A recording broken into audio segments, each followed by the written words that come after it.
जंगल में घुसने भी नहीं दूंगा। फिर देखना, एक लकड़ी भी नहीं काट पाओगे। पैसे पहले पूरे, लेकिन उसकी मेहनत का फल उससे छीन लिया जाता था। सुबह की पहली किरण के साथ ही रघु की आँख खुल जाती थी। छोटा सा मिट्टी का घर, टूटी हुई चारपाई और खाली पड़े अनाज के डिब्बे उसकी गरीबी की कहानी खुद ही बता देते थे। फिर भी उसके चेहरे पर शिकायत नहीं होती थी। वो रोज की तरह अपनी पुरानी कुल्हाड़ी उठाता और जंगल की ओर निकल पड़ता। रघु पूरे दिन जंगल में लकड़ियां काटता था। कमाई बहुत कम थी, लेकिन उसने कभी किसी का हक नहीं छीना और ना ही बेईमानी से पैसे कमाने की कोशिश की।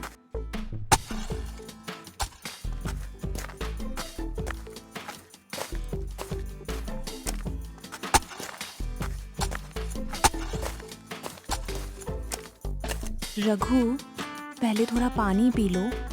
सुबह से कुछ खाया भी नहीं है। अभी नहीं सीता, अगर जल्दी जंगल नहीं पहुंचा तो अच्छी लकड़ियां कोई और काट ले जाएगा।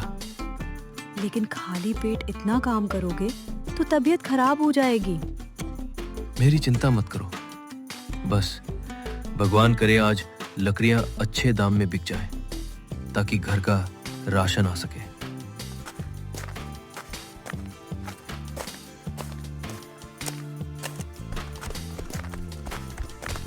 बाबा, आपकी कुल्हाड़ी, आप इसे भूल रहे थे।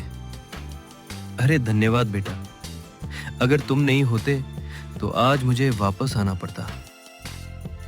बाबा, आप रोज इतना काम करते हो, क्या आपको थकान नहीं होती? थकान तो होती है बेटा, लेकिन जब तुम्हारी मुस्कान देखता हूं तो सारी थकान अपने आप दूर हो जाती है। मैं भी बड़ा होकर आपके साथ जंगल जाऊंगा और खूब सारी लकड़ियां काटूंगा। नहीं, पहले खूब पढ़ाई करना। मैं चाहता हूं कि तुम्हें मेरी तरह जंगलों में मेहनत ना करनी पड़े। लेकिन अगर जरूरत पड़ी तो मैं आपके साथ हमेशा खड़ा रहूंगा। बस यही साथ मेरे लिए सबसे बड़ी ताकत है।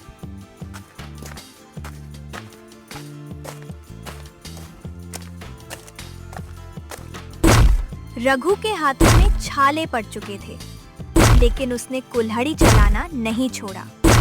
उसे पता था कि अगर आज मेहनत नहीं करेगा तो शाम को उसके परिवार के चूल्हे पर खाना नहीं बनेगा।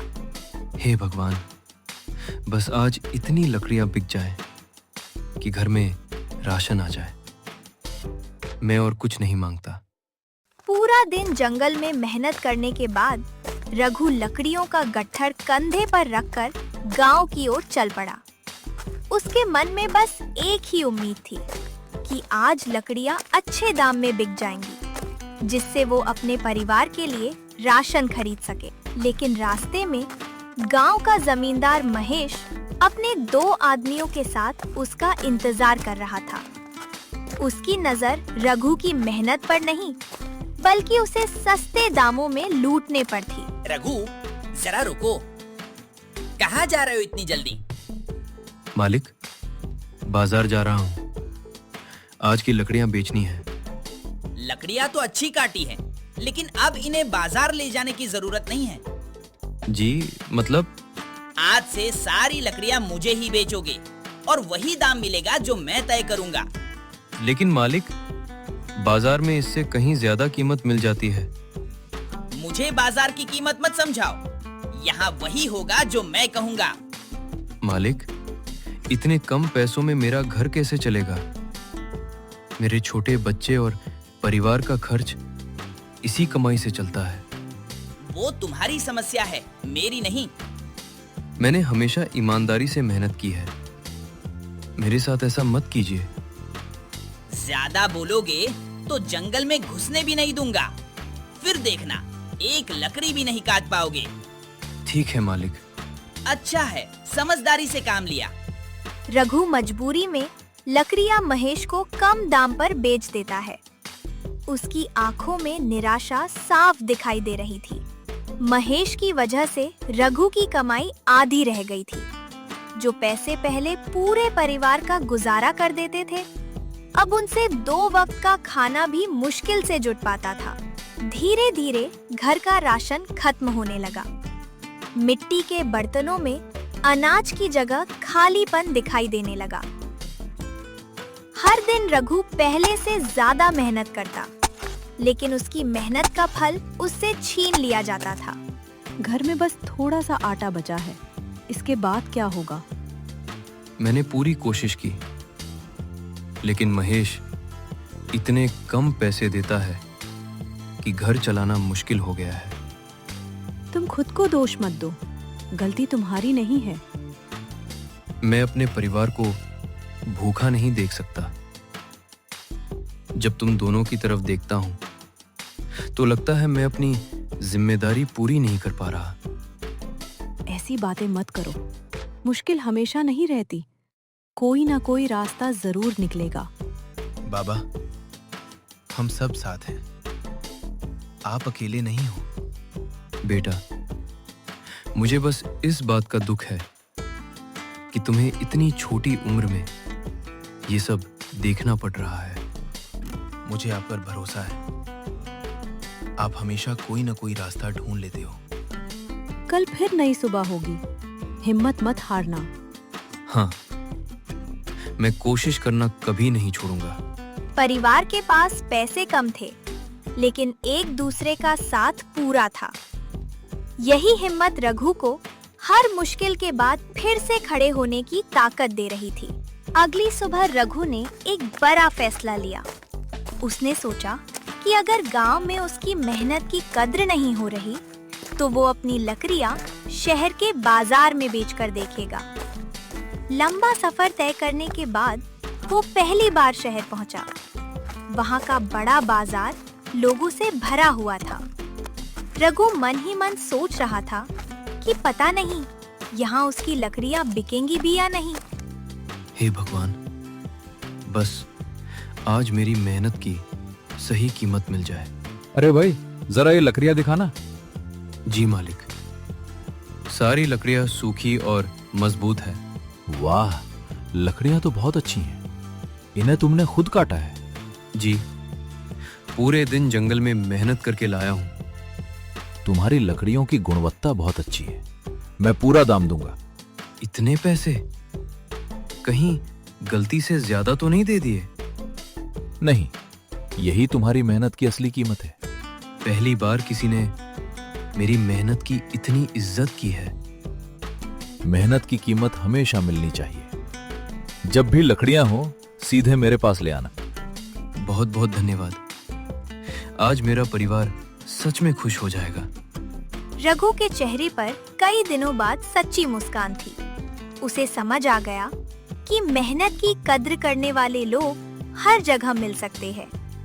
अब उसे अपने परिवार के बेहतर भविष्य की नई उम्मीद दिखाई देने लगी। रघु को शहर में उसकी मेहनत की सही कीमत मिलने लगी।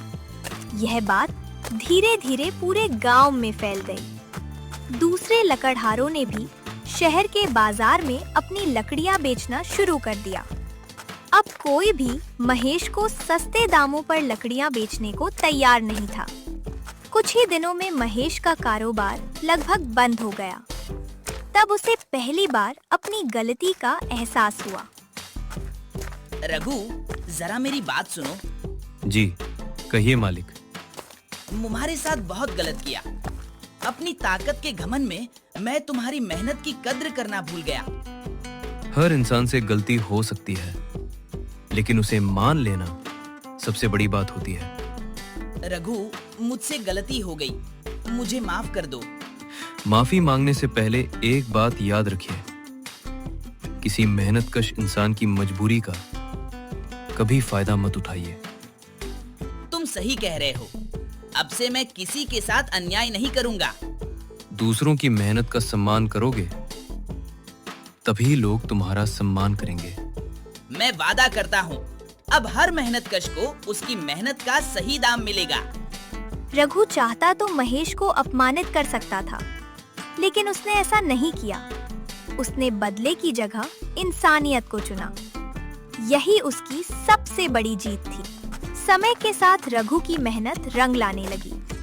अब वो अपनी लकड़ियां सीधे शहर के बाजार में बेचता था और उसे हमेशा सही कीमत मिलती थी। कुछ महीनों में उसकी आर्थिक हालत पहले से बेहतर हो गई। परिवार के चेहरे पर फिर से मुस्कान लौट आई और घर का चूल्हा बिना किसी चिंता के जलने लगा। छोटा सा नया पक्का घर बन गया कि मेहनत और ईमानदारी की जीत देर से ही सही लेकिन जरूर होती है। देखा, सच और मेहनत कभी हारते नहीं। अगर उस मुश्किल समय में तुम मेरा हौसला ना बढ़ाती तो शायद मैं कभी नया रास्ता खोज ही नहीं पाता। परिवार का साथ ही सबसे बड़ी ताकत होता है। बाबा, अब हमारे घर में फिर कभी खाने की कमी नहीं होगी ना? जब तक हम ईमानदारी से मेहनत करते रहेंगे, भगवान हमारा साथ कभी नहीं छोड़ेंगे। मुझे अपने बाबा पर गर्व है। मैं भी बड़ा होकर आपकी तरह मेहनती और ईमानदार इंसान बनूंगा। यही मेरी सबसे बड़ी कमाई है बेटा। आज पूरा गांव तुम्हारी मिसाल देता है। सबसे बड़ा बदला यही है कि हम मेहनत से आगे बढ़ें, किसी का बुरा किए बिना, और दूसरों की मेहनत की हमेशा इज्जत करें। बिल्कुल, यही बात हमेशा याद रखना। रघु ने साबित कर दिया कि सच्ची जीत किसी को हराने में नहीं बल्कि अपने हौसले, मेहनत और ईमानदारी से आगे बढ़ने में होती है। अगर इस कहानी ने आपके दिल को छुआ हो तो हमारे चैनल को सब्सक्राइब जरूर करें, क्योंकि यहाँ हर कहानी आपको अंदर से बदल देगी।